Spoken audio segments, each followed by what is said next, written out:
Hola, ¿qué tal? ¿Cómo están? Bienvenidos a Crónicas Periciales.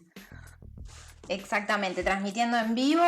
Mi nombre es Claudia Venturini, estoy en París en este momento transmitiendo. Mica, ¿dónde estás? Hola, mi nombre es Micaela Garuso, yo estoy desde Buenos Aires. Nosotras conformamos MC Criminalística y este es nuestro segmento de información forense, Crónicas Periciales. Exactamente. En el día de hoy vamos a estar hablando de lo que son las instituciones carcelarias en el contexto del COVID-19. Sabemos que a raíz de los nuevos conflictos que se van suscitando y los nuevos desafíos que se van presentando en este nuevo contexto de pandemia mundial, Las cárceles terminan siendo uno de los lugares que son reconocidos por las autoridades sanitarias como aquellos de mayor riesgo. Entonces estuvimos buscando y recopilando la información que se ha difundido en los últimos tiempos al respecto de este nuevo paradigma, ¿no? Que es adaptar los sistemas penitenciarios a la pandemia del COVID. Exactamente. Lo que sabemos es que hay distintos riesgos que generan esta problemática que se presenta en razón del COVID-19. Lo que sucede en las cárceles es hacinamiento, estrecho contacto entre los internos. Lo que puede llegar a suceder también son falta de medidas sanitarias y de higiene que sean suficientes para proteger tanto lo que es al personal penitenciario como a los internos que se encuentran allí adentro.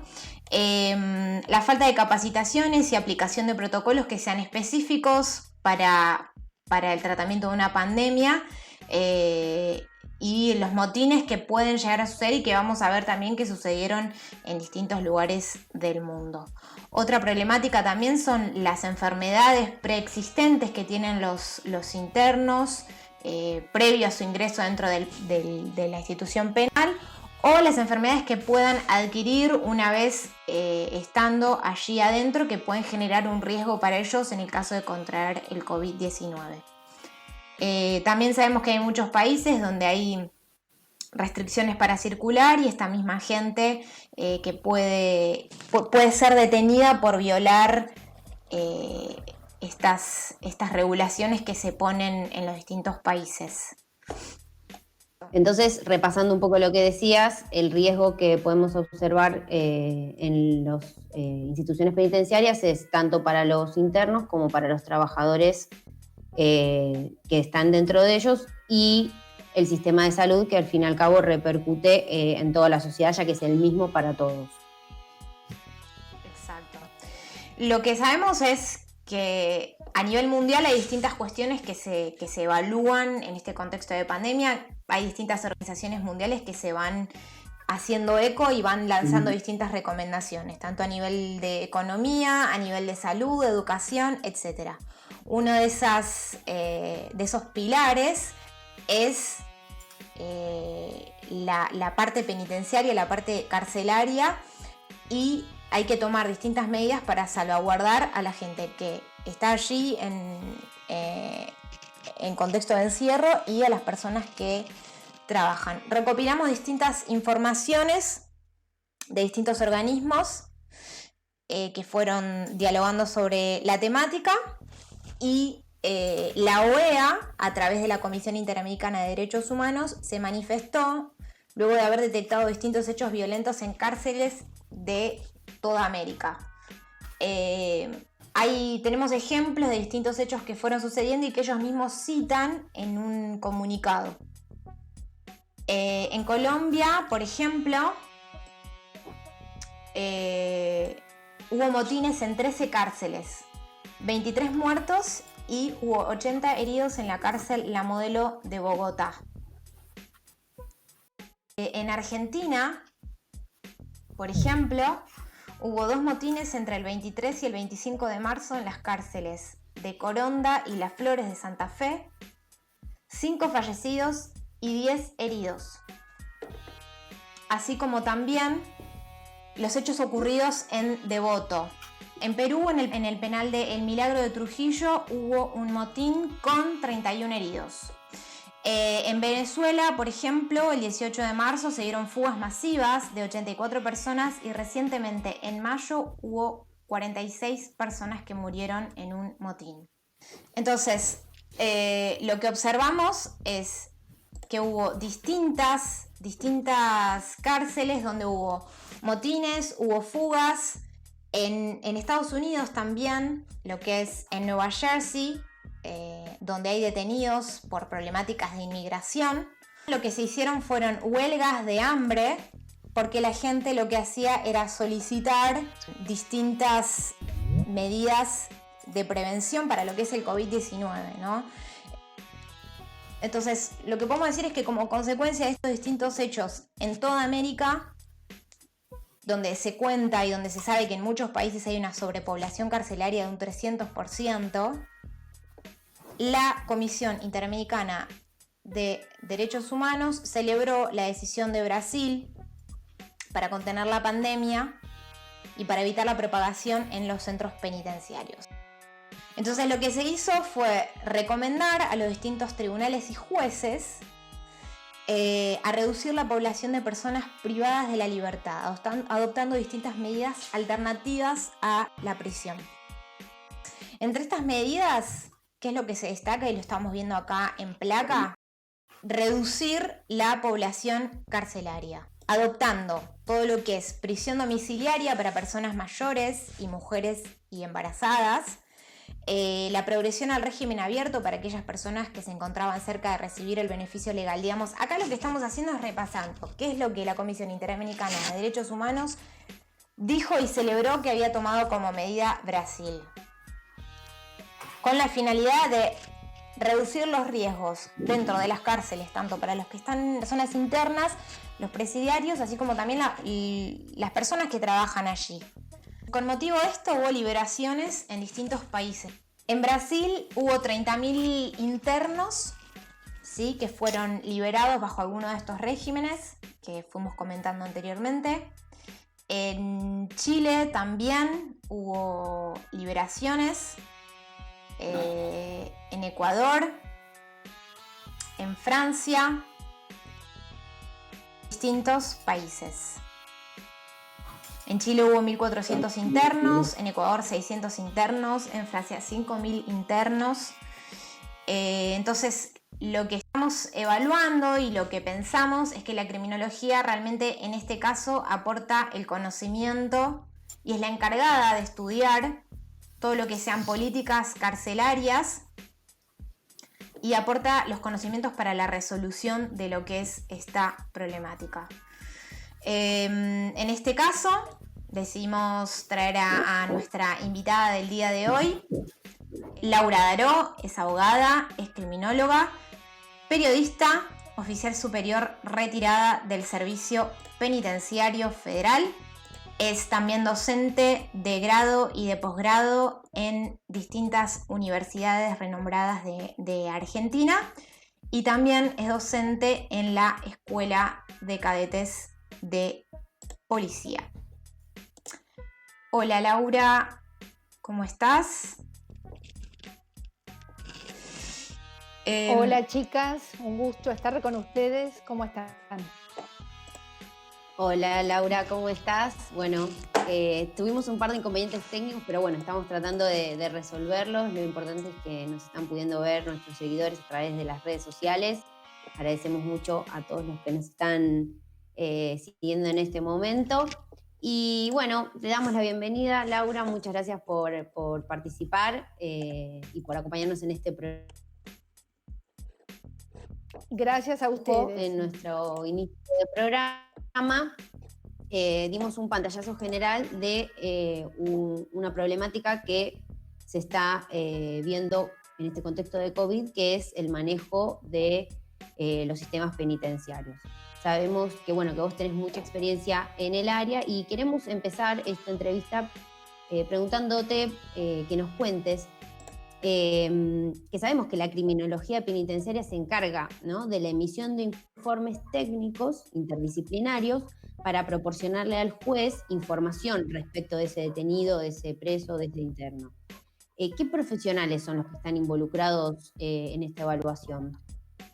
Perfecto. El organismo técnico criminológico y los profesionales que están involucrados hacen un poco a lo que es la idea de la criminología de la inter y multidisciplinariedad. Médicos, psiquiatras, médico legista, sociólogos, abogados, psicólogos, trabajadores sociales. No es excluyente, es decir, hay una enumeración que no es excluyente, no es taxativa. Entonces, todos ellos participan de la elaboración de los informes pertinentes para después esto reenviárselo a la autoridad judicial competente. Esos son los informes que deben hacer, eso sería el área desde el punto de vista criminológico. Y también los informes que hacen las áreas propiamente dichas de la unidad de lo que sería seguridad, seguridad interna, trabajo. Todo eso sería lo que complementa un informe acabado que después es remitido a la autoridad judicial. ¿Y estas evaluaciones se realizan para que los jueces decidan sobre las salidas transitorias y la libertad condicional? ¿O son vinculantes o queda en criterio del juez? No, es buena la pregunta, Mica.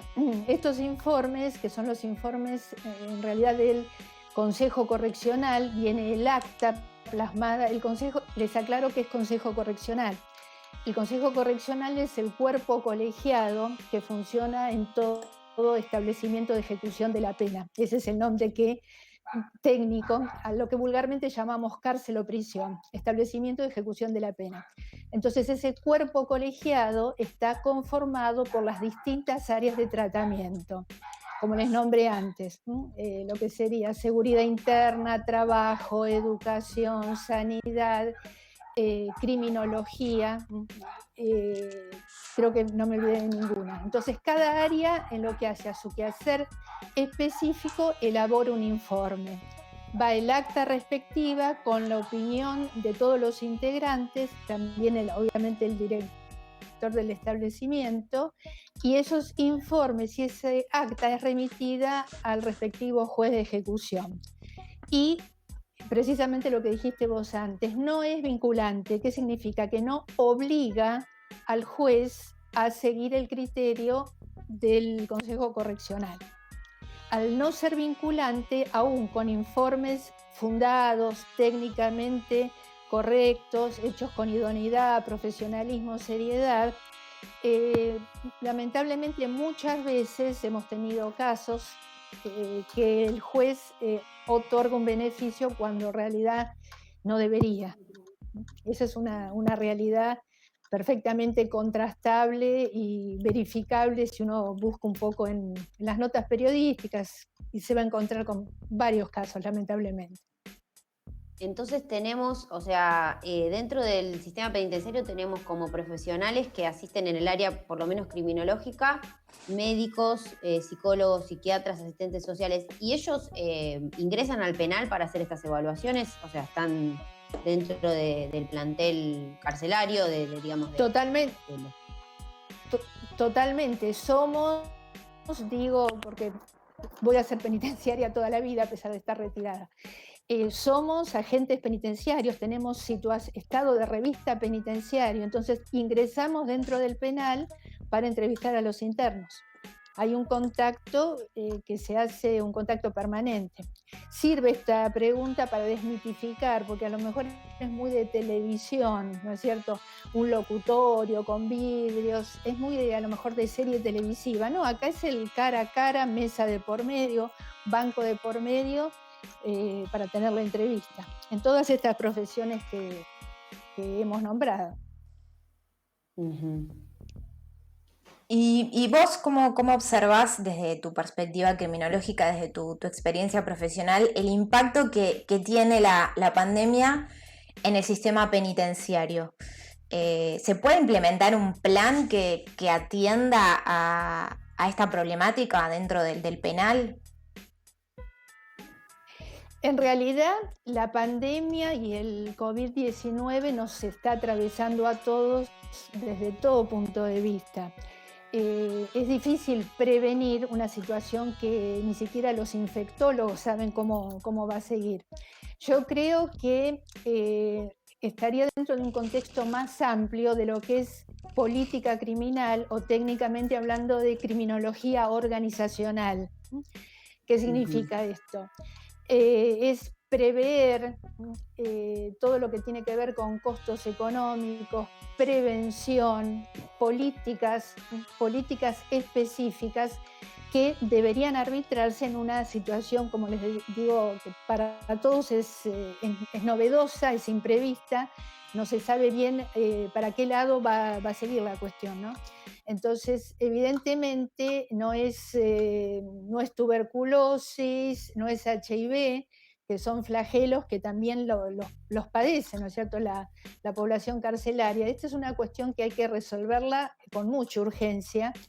Y no es fácil, no es una tarea tampoco fácil, ¿no? Porque si bien en el ámbito federal se cuenta con HPC, que sería Hospital Penitenciario Central, que funciona en el Complejo Penitenciario Federal 1 de Ezeiza, en Devoto, donde ocurrió el motín, también hay hospital, pero es una situación que desborda los canales típicos, ¿no es cierto?, de contención. Así que se me ocurre que a lo mejor una alternativa de emergencia podría ser verificar los cupos de alojamiento en el resto de las unidades del país y ver si hay alguna posibilidad concreta de alojamiento de los casos detectados para alojarlos en un lugar ad hoc, ¿no?, para el caso, con todo lo que tenga que ver con lo sanitario, los profesionales médicos, los enfermeros, los insumos, como alternativa de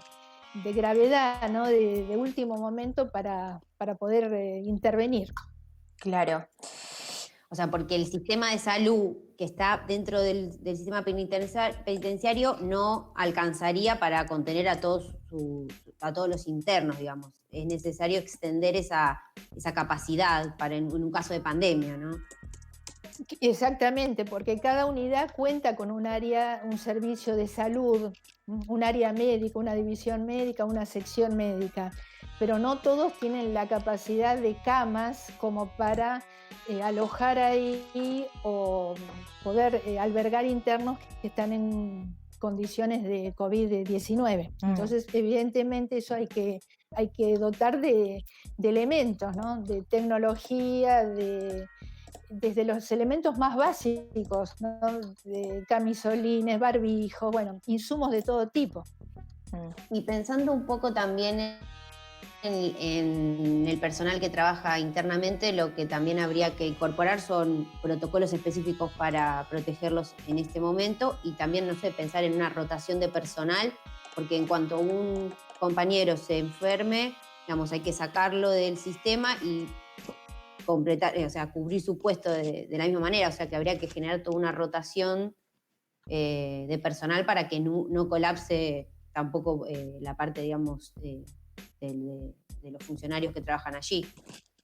Totalmente, me viene a la cabeza, a la memoria, una frase que dice en el ámbito penitenciario: el personal, si no es todo, es casi todo. Al personal hay que munirlo, dotarlo de los elementos de protección básicos, porque es una tarea de riesgo, de muchísimo riesgo. No solo en este momento de pandemia, sino es una tarea que muchas veces no se conoce, porque se subestima o se desacredita lo que es la labor penitenciaria.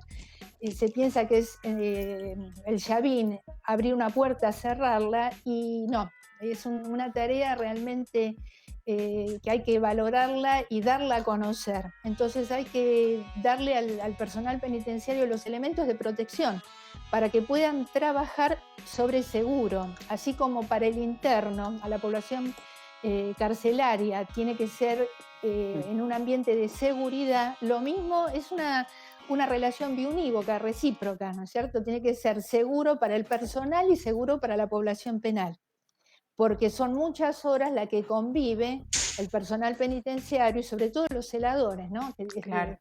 que están muchas horas conviviendo con la población penal. Entonces hay que no solo capacitarlos, porque se dan permanentemente cursos de capacitación, de operadores en el sentido de intervenir eficazmente, sino proveerlos de los elementos básicos Claro. sanitarios de protección. Eso es como el ABC, es lo básico. Claro, sí, si no las capacitaciones, digamos, quedan en la nada, porque si no terminan proveyéndoles los materiales básicos de bioseguridad, digamos, pueden enseñarte, pueden darte todas las capacitaciones que sean necesarias, pero queda en la nada si uno no cuenta con los materiales. Claro, en este momento cuando el personal ingresa a los establecimientos, se les toma la fiebre, se chequea, y me parece perfecto, porque no solo se puede contagiar la población penal, sino el mismo personal.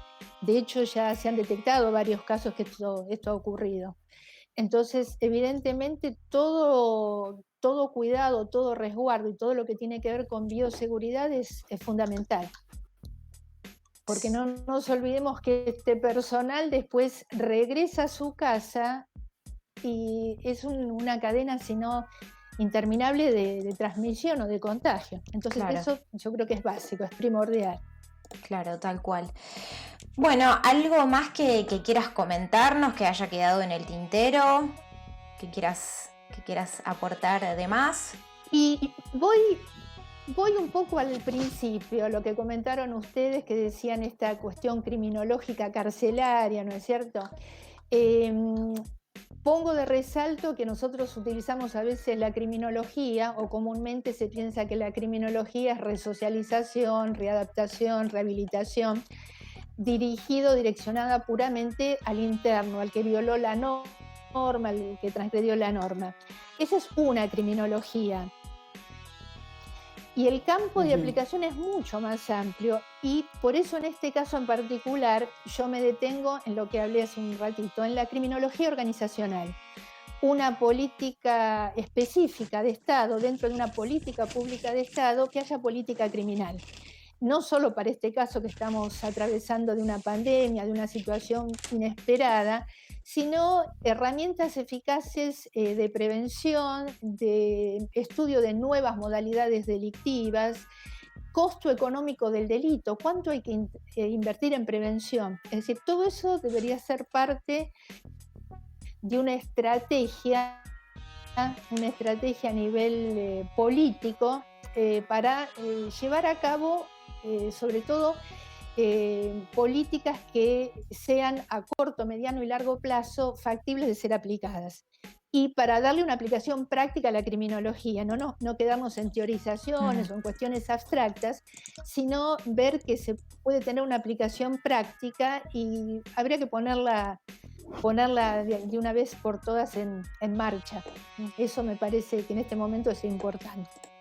Viendo o verificando, haciendo una suerte de evaluación, de detectar en este momento que lo que se está viviendo, detectar fortalezas y debilidades y apuntar a eso para cuando esto sea una historia, algo que ya atravesamos o que ya pasemos, ¿no? Y ver en función de esto qué se puede hacer en adelante.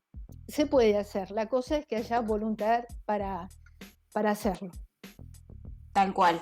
Sí, es cierto que muchas veces no se le da la relevancia que tiene a la política criminal. Es una de las patas esenciales para que una sociedad también funcione, ¿no? Es importante darle lugar de resocialización.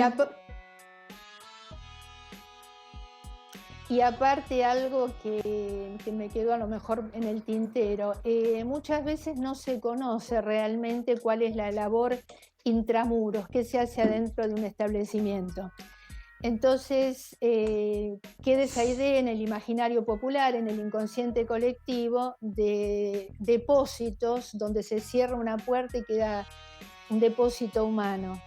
Y hay algo que es real, a lo mejor es duro decirlo, que donde hubo fracasos a nivel familiar, social, a lo mejor hasta institucionales, habría que estudiar cada caso en particular, qué fue lo que llevó al individuo a desviarse, a cometer un delito, Pero evidentemente esa gente va a parar a un lugar. ¿A qué lugar? Simbólicamente a la cárcel. Todo lo que está relacionado con la cárcel tiene un tufillo o una cuestión hasta, yo diría, morbosa, se tejen historias, mucho de ficción, porque alimenta el morbo todo lo que tiene que ver con cárcel. Y lamentablemente, Claro. cuando trasciende o cuando se sabe algo, el primer plano es por un motín. Pero poco se dice de aquellos que se reinsertan, se resocializan, que hay casos, de eso no se habla, porque eso no genera morbo. Pero cuando hay un motín, toma de rehenes, todo eso sí. Y la tarea del agente penitenciario realmente es muy digna, porque ellos reciben lo que la sociedad de alguna manera desecha. Entonces hay que de alguna manera revalorar o reivindicar y que se conozca un poco más lo que hace el agente penitenciario, desde el celador, el personal subalterno, superior, los profesionales, que somos también agentes penitenciarios. Es una labor de día a día que no es reconocida lamentablemente socialmente, está desacreditada. Entonces, si se conociera un poco más, sería bueno que se ayudara en función de lo que les decía antes, de una política criminal, de prevención. Tal cual. Bueno, Laura, te agradecemos mucho por haber participado de Crónicas Periciales de hoy, como aportando toda tu experiencia y justamente un poco, como decís vos, reivindicando al personal penitenciario, que por ahí no se conoce mucho y no se conoce tanto su labor y que es tan importante en todas las sociedades. Gracias a ustedes por estar nuevamente compartiendo, esta vez desde la virtualidad. Ya volveremos a lo presencial en algún momento. Y un gusto porque para que lo escuchen los seguidores, estas dos jóvenes han sido alumnas mías, sí, son jóvenes, son muy jóvenes. Se han dedicado con pasión a no solo ser peritos, sino a transmitir, a capacitar, y eso es muy loable. Bueno, así que, muchas gracias. Avanti, pido avanti, chicas. Muchas gracias, Laura, te mandamos un beso. Chau. Hasta luego. Chau, chau.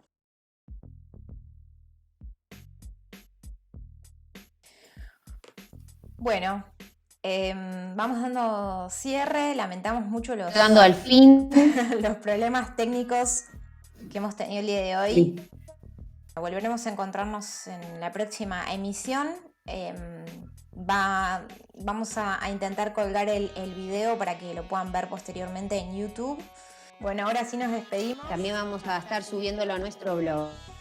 Exacto, bueno, un saludo a todos.